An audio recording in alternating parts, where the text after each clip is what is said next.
Virtudes é un libro escrito por Xesús Fraga no 2020. O libro é unha biografía familiar do autor. Conta a historia da súa avoa, Virtudes, como personaxe principal, unha muller dunha aldea de Betanzos que emigrou a Londres nos anos 60 e ali viviu 30 anos. Despois de ser abandonada polo seu home que marchara a Venezuela, Virtudes decidiu emigrar a Londres para sacar adiante as súas fillas e os seus pais. As rapazas quedan en Betanzos coa avoa materna e ela traballou sin descanso para mandarlle cartos.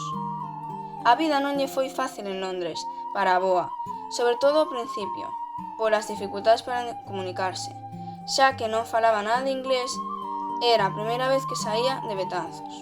O libro contanos como era a vida de Virtudes en Londres, Betty para os ingleses, e fala das pequenas vivencias cotidiás, dos traballos, das amizades e das relacións que fixeron na migración.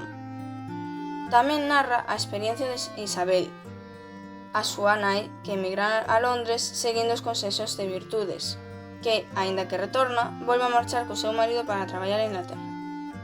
Conta a relación dos pais e a vida dos emigrantes, as dificultades para desenvolverse nun país estranxeiro e o soño da nai de ser mestra.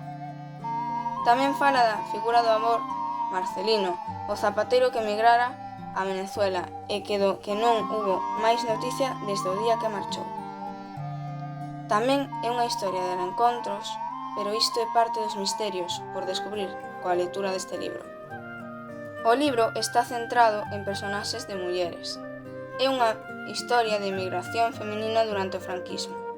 A protagonista principal é Virtudes, unha muller valente, decidida e traballadora.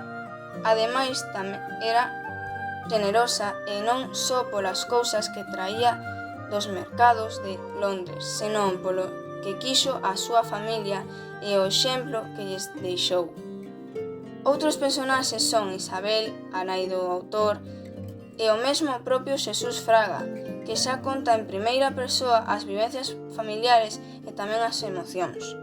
Este libro gustoume moito porque fala unha historia real, de xente real, dunha historia de mulleres reais que emigraron e que recordan tamén a historia dos meus avós que emigraron a Londres nos anos 70. As vivencias que aparecen no libro son as que escoitei moitas veces da miña avoa. Gustoume especialmente a admiración e cariño do autor pola súa avoa Virtudes e pola súa nai, que tamén polas súas tías.